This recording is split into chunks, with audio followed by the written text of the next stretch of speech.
Film की शुरुआत होती है आर्थर यानी एक्वामैन को दिखाने से। हमें पता चला कि उसकी जिंदगी पूरी तरह से बदल गई है। वो एटलांटिस का राजा बन गया है। उसकी शादी मीरा से हो गई है जो दूसरे किंगडम के राजा की बेटी है और अब इनका एक बेटा भी है। अब कहानी शिफ्ट होकर आ जाती है इस मूवी के विलन पर जिसका नाम ब्लैक मेंटा है। उसके डैड की मौत हो गई थी पर वो उनके मरने का जिम्मेदार हमेशा से आर्थर को समझता आ रहा है। इसलिए ब्लैक मेंटा आज भी आर्थर से बदला लेने का फैसला करता है। वो अपने लिए खास किस्म का पावरफुल सूट भी बना रहा था और इस बात का भी इंतजार कर रहा था ये सूट पूरा होने के बाद मैं एक्वामैन से लड़ाई करूं। इसके बाद हम एक डॉक्टर को देखते हैं जो मरीन साइंटिस्ट भी था यानी समंदर के नीचे की दुनिया का, और अभी वो एटलांटिस के ऊपर ही रिसर्च कर रहा था। उसकी कोशिश थी कि एटलांटिस को ढूंढकर वहां जाए और उसे सबके सामने बाहरी दुनिया में ला सके ताकि वो ये साबित करने में कामयाब हो जाए कि एटलांटिस जैसी दुनिया सच में पाई जाती है। एटलांटिस की इस रिसर्च को लेकर वो साइंटिस्ट एक बार अंटार्कटिका जाती है और वहाँ की बर्फ में कोई चीज ढूंढने की कोशिश करने लगती है। लेकिन तभी साइंटिस्ट और उनकी टीम पर ऑक्टोपस जैसा कोई मॉन्स्टर हमला कर देता है क्योंकि उसके बड़े बड़े टेंटिकल्स भी थे। तो इस वजह से साइंटिस्ट अपनी टीम के साथ वहाँ पर फंस जाते हैं। इसीलिए वो अपने बाकी साथियों को सिग्नल भेजकर मदद मांगते हैं। तब उनकी मदद करने उनका एक साथी आ भी जाता है यानी ब्लैक मेंटा।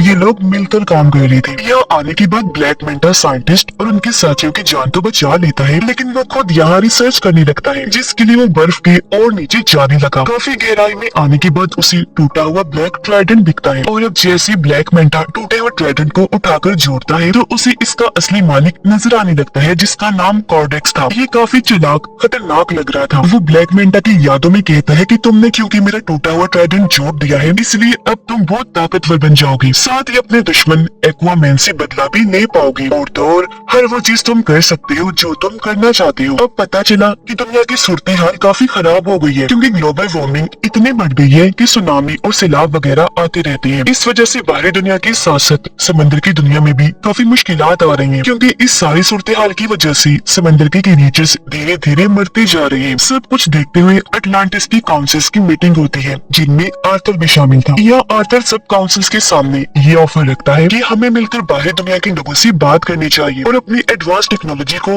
उनके साथ शेयर करना चाहिए, बांटना चाहिए ताकि इस तरह बाहरी दुनिया भी तरक्की कर सके और फिर वो हम लोगों की भी मुश्किलात को हल कर सके। पर जाहिर सी बात है कोई भी इस बात पर राजी नहीं होता। सभी काउंसिल्स मिलकर कहते हैं कि ऐसा नहीं हो सकता। उधर ब्लैक मेंटा का सूट पूरी तरह तैयार हो गया था और अब वो ये चाह रहा था कि मैं किसी तरह अटलांटिस में घुसकर ओरिकेल्कम को चुरा लूं। अब ओरिकेल्कम अटलांटिस किंगडम में पाया जाने वाला एक तरह का मेटल है जो बिल्कुल पेट्रोल की तरह काम करता है। इसके अलावा भी ओरिकेल्कम के बहुत फायदे हैं। तो अब ओरिकेल्कम को पाने के लिए ब्लैक मेंटा अपनी टीम के साथ अटलांटिस में घुस जाता है और वहाँ पर हमला कर देता है। अब उसकी तबाही को देखकर मीरा उसे रोकने के लिए ब्लैक मेंटा के पास जाती है पर क्योंकि ये नया पावरफुल सूट पहनकर वो काफी ताकतवर बन गया था इसीलिए मीरा पर ही हमला करके जख्मी कर देता है जिससे वो बेहोश हो गई। ब्लैक मेंटा दोबारा से मीरा के पास आया। इससे पहले वो कोई और हमला उस पर करता यहाँ आर्थर आ जाता है। अपनी वाइफ को बचाने के लिए वो अपने दुश्मन ब्लैक मेंटा से लड़ने लगा और इस तरह इनकी जबरदस्त लड़ाई होने लगती है। लड़ाई के दौरान ब्लैक मेंटा की टीम उसे सिग्नल भेजती है जिससे वो समझ गया कि मेरी टीम ने ओरिकेल्कम ढूंढ लिया है। इसका मतलब कि अब वो वापस जा सकता है तो इसीलिए लड़ाई को बीच में ही छोड़कर वो यहाँ से निकल गया। सही सलामत भागने में भी कामयाब हो जाता है। अब मीरा की हालत काफी खराब थी जहाँ तभी उन दोनों के पास आर्थर की मोम आई। आर्थर की मोम उसे कहती है कि ये बात काफी सोचने वाली है कि अगर ब्लैक मेंटा सच में इधर अटलांटिस में ओरिकेल्कम को लेने आया था तो फिर तो यकीनन कुछ बुरा होने वाला है। तब ये सुनकर आर्थर अपनी मोम से कहते हैं तो फिर इस मामले में हमें मेरे भाई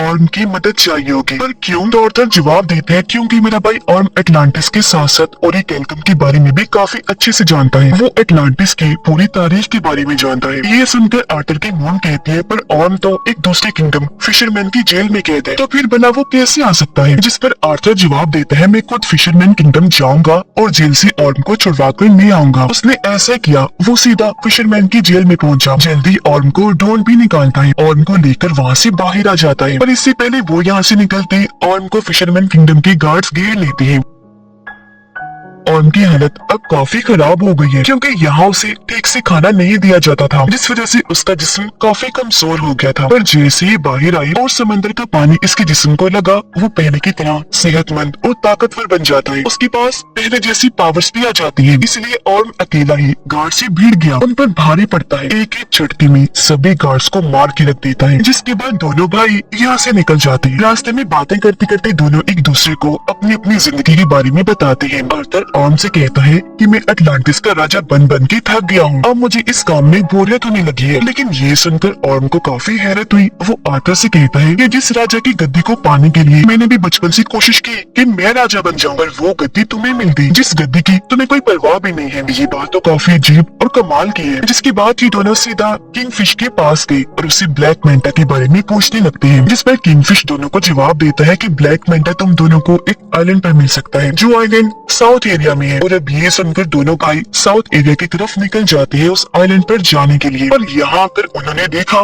कि पूरा आइलैंड ही बदला हुआ है। ऐसा लग रहा है जैसे ऑरिकेल्कम को जलाकर उसका धुआं यहाँ फैला दिया गया है, जिससे यहाँ के पेड़ पौधे यहाँ तक कि जानवर भी पूरी तरह म्यूटेट हो गए हैं, बदल गई है, जिस वजह से उनका साइज काफी बड़ा हो गया है। यहाँ तक कि इधर के चूहे भी इतने बड़े हो गए हैं कि उनका साइज हाथी जैसा लग रहा है। साइंटिस्ट दिखाया गया जो इस वक्त ब्लैक मेंटा के ठिकाने पर होता है। यह साइंटिस्ट जब कोडेक्स के टूटे हुए ब्लैक ट्राइडेंट को देखता है तो बिना सोचे उसे पकड़ लेता है, और अब उसे छूते ही साइंटिस्ट को भी अपने दिमाग में कोडेक्स दिखाई देने लगता है, जो साइंटिस्ट को भी गलत काम करने के लिए कहने लगा, जैसा उसने ब्लैक मेंटा को कहा था। पर तभी यहाँ ब्लैक मेंटा आ गया। वो साइंटिस्ट के हाथ से ब्लैक ट्राइडेंट लेते हुए कहने लगा, साइंटिस्ट जी आप जानना चाहते थे ना कि मेरा मकसद क्या है, तो सुनो, मेरा मकसद ये है कि मैं आर्थर और उसके पूरे खानदान को खत्म कर दूं, और अगर ऐसा करने के लिए मुझे किसी शैतान से भी डील करनी पड़ी तो मैं इसके लिए भी राजी हूँ। तभी हमने देखा कि ब्लैक मेंटा के इस ठिकाने को ढूंढते हुए यहाँ आर्थर और ऑर्म भी आ जाते हैं, जो आते ही साइंटिस्ट से मिले। वो क्योंकि समझ गया था कि आर्थर और ऑर्म अटलांटिस से आए हैं, तो वो उन्हें बता ही देता है कि उसका मकसद अटलांटिस को भी बर्बाद करने का है। इसी के साथ साइंटिस्ट दोनों को ब्लैक ट्राइडेंट के बारे में भी बता देता है, और ये भी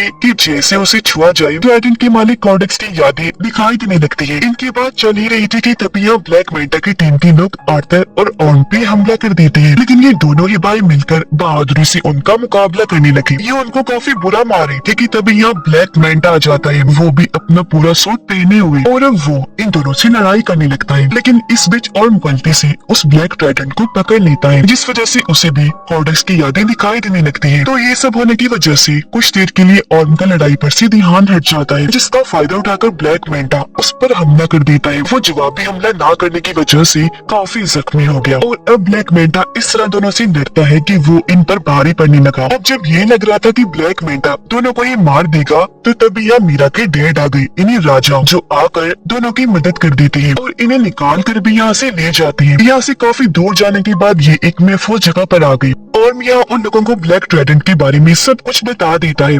अटलांटिस को ढूंढने वाले आर्थर के डैड थे, उनके पास भी एक ताकतवर ट्राइडेंट था, जो अब उनके बेटे किंग आर्थर के पास है। पर किंग यानी आर्थर के डैड का एक भाई भी था, जो और कोई नहीं बल्कि कोडेक्स ही था। और ये जो ब्लैक ट्राइडेंट है वो उसी ने ही बनाया था। अब जिस तरह आर्थर के डैड किंग अटलांटिस किंगडम को चला रहे थे, वैसे कोडेक्स एक दूसरे किंगडम को चला रहा था, जो कि बिल्कुल ही डार्क किंगडम था, यानी वहाँ खतरनाक क्रिएचर्स मॉन्स्टर्स रहा करते थे। लेकिन परेशानी तो तब शुरू हुई जब कोडेक्स ने अपना असली रूप दिखाया। असल में कोडेक्स चाहता था कि वो अटलांटिस का ऑरिकेल्कम चुराकर और पावरफुल बन जाए। कुछ हद तक वो ऐसा कर भी रहा था, लेकिन उसके ऐसा करने से अटलांटिस और समुद्र के बाकी क्रिएचर्स मरते जा रहे थे। साथ ही अटलांटिस के अंदर बीमारियां भी फैल रही थी। अब इस साल के हालात देखकर किंग आर्थर के डैड कोडेक्स के खिलाफ आकर खड़े हुए और उसे ये सब रोकने का कहते हैं। लेकिन कोडेक्स ताकत के नशे में इस कदर पागल हो गया था कि वो अपने बड़े भाई किंग के साथ ही बगावत पर उतर आया, और ऐसा होने से उन दोनों के बीच जंग छिड़ गई। पर जंग में किंग कोडेक्स को हराकर उसे कैद कर देते हैं, और वो हमेशा के लिए वहाँ कैद रहे, कभी भी बाहर ना आने पाए।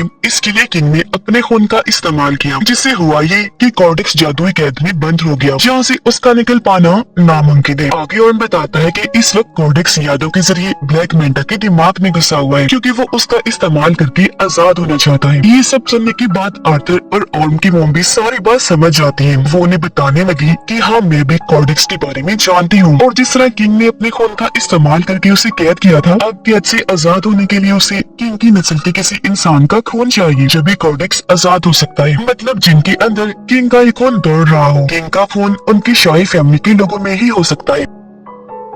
ये सब सुनकर आर्थर समझ जाता है कि मेरे बेटे की जान खतरे में है, क्योंकि जाहिर सी बात है ब्लैक मैंटा के लिए सबसे आसान टारगेट उसका बेटा ही था, जिसे वो आसानी खत्म कर सकता था। इसलिए वो फौरन अपने घर आ गया। देखता है कि वहाँ सब कुछ तबाह हो गया है, घर जल रहा है, बच्चा यहाँ से गायब है, साथ ही वहाँ एक आदमी जख्मी पड़ा है। पूछने पर आदमी बताता है कि ब्लैक मैंटा यहाँ आया था, ये सारी तबाही उसी ने ही मचाई और वही तुम्हारे बेटे को ले गया है, जिससे साफ जाहिर हो गया कि आर्थर का शक बिल्कुल ठीक था। इसीलिए अब आर्थर और ऑर्म दोनों मिलकर उसके बेटे को बचाने के लिए जाने लगते हैं। पर उससे पहले इनकी मॉम दोनों को समझाती है कि हमेशा मेरी एक बात याद रखना कि तुम दोनों एक दूसरे के भाई हो, चाहे कुछ भी हो जाए तुम्हें एक दूसरे का साथ देना ही है। सीधा ब्लैक मैंटा के ठिकाने पर आकर वहाँ हमला कर देते हैं, लेकिन इन पर भी एक काफी बड़ा मॉन्स्टर हमला कर देता है, जिससे बाकी तो बच गए, लेकिन उसके सामने मीरा के डैड फंस जाते हैं। तब ऑर्म जाकर उनकी मदद करता है और मॉन्स्टर के जंगल से उन्हें निकाल लेता है। ये देखकर मीरा के डैड समझ गए कि जिस ऑर्म को मैं हमेशा से गलत समझ रहा था वो तो काफी अच्छा इंसान है। अंदर ब्लैक मैंटा के पास आर्थर का बेटा होता है। यहीं पर साइंटिस्ट भी था जो उस छोटे से बच्चे को देखकर बचाने का सोचता है, इसीलिए बच्चे को उठाकर यहाँ से भागने लगा। पर ब्लैक मैंटा जो उसे देख चुका था साइंटिस्ट पर हमला करके उसे जख्मी कर देता है और बच्चे को छीन लेता है। और अब जैसे ब्लैक मैंटा उसके बच्चे को मारने के लिए आगे बढ़ा,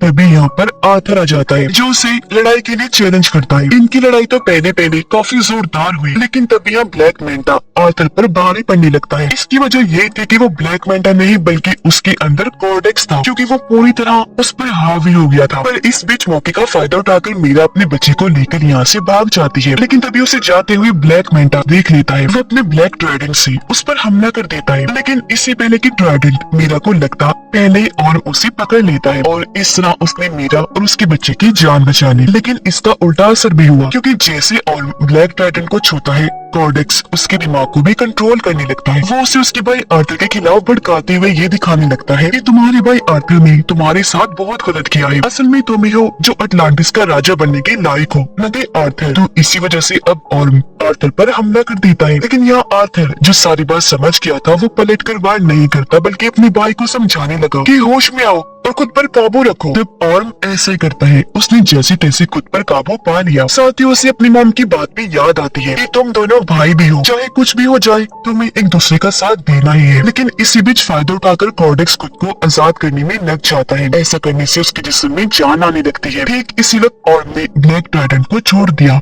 अब तक काफी देर हो गई थी, क्योंकि कॉर्डेक्स खुद को जिंदा करके आजाद हो चुका था और अब कॉर्डेक्स को अपने सामने देखकर आर्थर उसी के ब्लैक ट्राइडेंट से उस पर हमला कर देता है। पर कॉर्डेक्स आसानी से अपने ब्लैक ट्राइडेंट को पकड़ के आर्थर पर हमला करने की कोशिश करने लगता है। पर उससे पहले ही आर्थर अपने वाले ट्राइडेंट की मदद से उसके ब्लैक ट्राइडेंट को तोड़ता हुआ कॉर्डेक्स को जा लगता है, जिससे आखिरकार वो भी अपने ट्राइडेंट के साथ साथ खत्म हो जाता है। उसके खत्म होते ही पूरी जगह भी तबाह होने लगती है। धीरे धीरे करके ये सारी जगह टूटने लगी थी और तभी इसके नीचे ब्लैक मैंटा दब जाता है। पर उसे मुसीबत में देखकर आर्थर उसके सामने मदद के लिए हाथ बढ़ाता है, पर ब्लैक मैंटा इनकार कर देता है ये कहकर के शुक्रिया, मुझे तुम्हारी मदद नहीं चाहिए, तुमसे मदद लेने से अच्छा मैं मरना पसंद करूंगा। तो इसी वजह से ब्लैक मैंटा भी वहीं दबकर मारा जाता है, जबकि आर्थर और उसके बाकी साथी वहाँ से बाहर निकल जाते हैं। यह आर्थर ऑर्म से कहता है कि अब तुम बिल्कुल आजाद हो, तुम्हें अब किसी भी जेल में जाने की जरूरत नहीं पड़ेगी, क्योंकि फिशरमैन की जेल में हम ये कह देंगे कि तुम यहाँ दबकर मारे गए हो और अब तुम यहाँ से जाओ और आजादी से अपनी जिंदगी जियो। ऐसा होने के बाद पूरी तरह अब ऑर्म भी आर्थर को अपना भाई मान लेता है, क्योंकि उनकी गलत फहमियां दूर हो गई थी और कहने लगा कि अटलांटिस को जैसे राजा की जरूरत है